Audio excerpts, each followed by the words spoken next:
Master your money. Personal finance workshop on mutual funds on December 7th and 8th. Register now.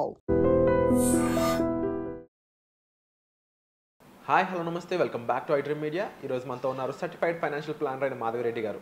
మ్యామ్తో మాట్లాడదాం ముఖ్యంగా మార్కెట్కి సంబంధించిన overall updates పై. Hi ma'am. Hello అండి ma'am, so right now market situation ఏ విధంగా ఉంది? సంభవం అది గ్రోత్ వైపు చూపిస్తుంది, కానీ అది ఎంతకాలం రైట్ నో దీన్ని ఇంపాక్ట్ చేసే రీజన్స్ ఏంటి? అండ్ ముఖ్యంగా మండే రోజున మార్కెట్ ఏ విధంగా ఉంటుంది? డెఫినెట్లీ అంటే మనకి లాస్ట్ క్లోజింగ్ ఫ్రైడే రోజు క్లోజింగ్ చూసుకున్నట్లయితే 24,000 అబోవ్ క్లోజ్ అయిందండి. So 24,131 is Nifty and Sensex అయితే 79,802 దగ్గర మనకి నిఫ్టీ అండ్ సెన్సెక్స్ క్లోజ్ అయ్యాయి.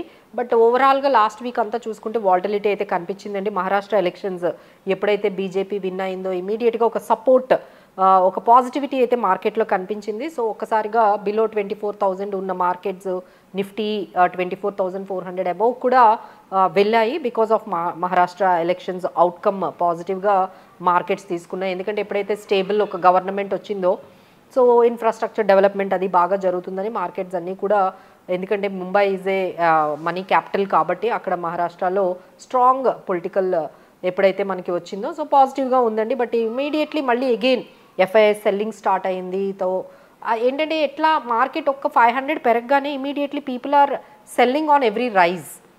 మార్కెట్ కొంత పెరగానే అక్కడే మళ్ళీ ప్రాఫిట్ బుక్ చేయడం కానీ అక్కడ నుంచి సెల్ చేయడం కానీ ఇలాంటి టెండెన్సీ అనేది బాగా మనకి మార్కెట్స్లో అయితే కనిపించిందండి. So right now markets are struggling at 24,000 దగ్గర అయితే మార్కెట్స్ అయితే సపోర్ట్ తీసుకుని ఉన్నాయి.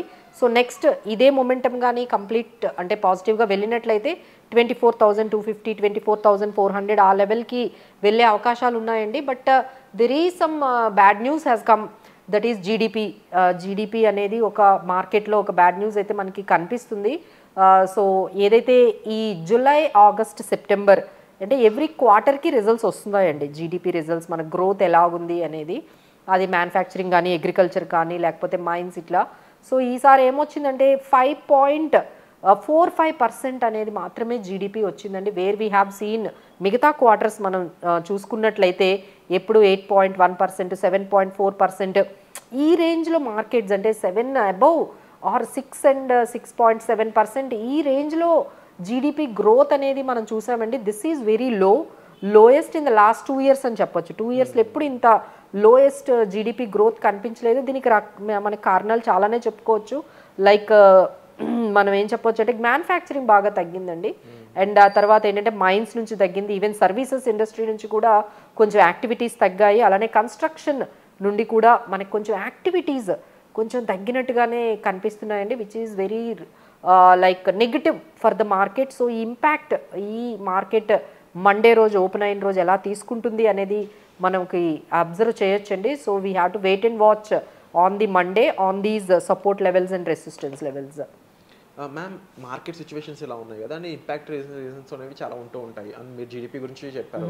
అయితే జీడిపిలో కూడా మీరు డబల్ డిజిట్ ఎక్స్పెక్ట్ చేసిన విరాట్ అనడం కూడా నేను అబ్జర్వ్ చేయడం జరిగింది. అంటే ఈ రీజన్స్ ముందు నుంచి మనకి ప్రిడిక్ట్ అవుతూనే ఉంటాయి కదా, మైనింగ్ తగ్గుతుంది, సర్వీస్ ఇండస్ట్రీ తగ్గుతుంది అని చెప్పేసి.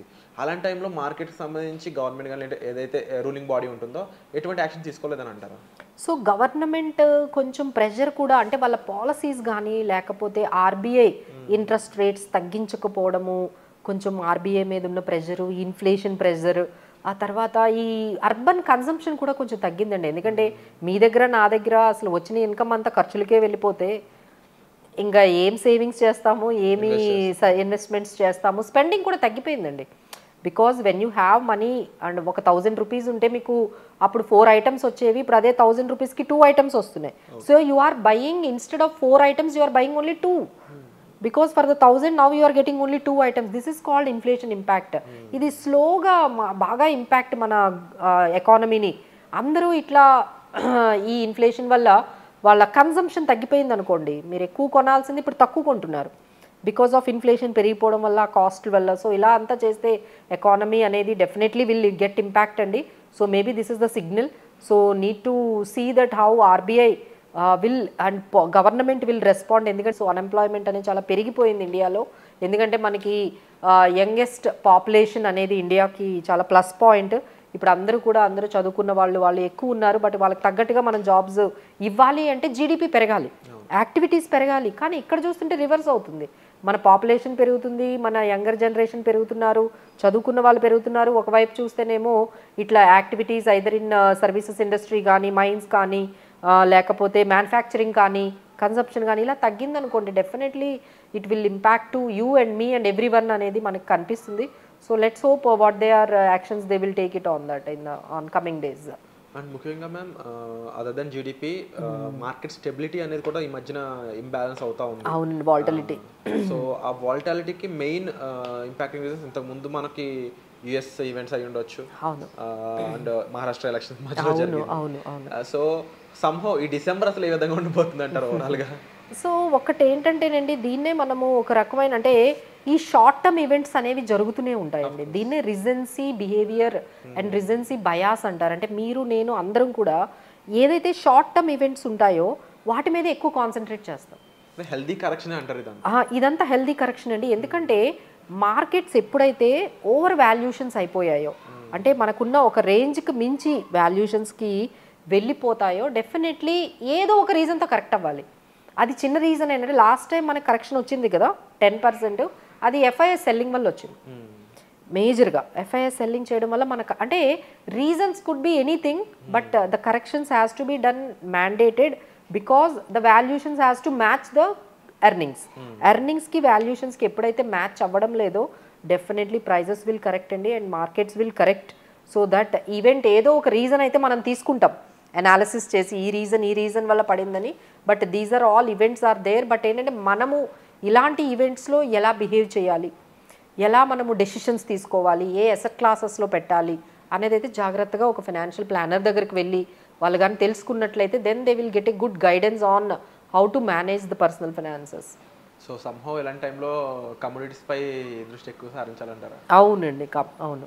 సో వండర్ఫుల్గా చెప్పారు మ్యామ్. అండ్ తప్పకుండా మార్కెట్ సిచ్యువేషన్స్ అనేవి ఇంకా ఏ విధంగా ఉంటాయో చూద్దాము తప్పకుండా. అండ్ డెఫినెట్లీ జీడిపి అనేది ఒక బిగ్ షాక్ అనే చెప్పాలి. సో సంహౌ దానిపై మీ రెస్పాన్స్ ఏ విధంగా ఉంది, మీరు ఎలా ఫీల్ అవుతున్నారు కామెంట్ సెక్షన్లో మీ ఒపీనియన్ షేర్ చేసుకోండి. సో వచ్చే ఎపిసోడ్లో మనకి వెళ్దాం. Thank you so much.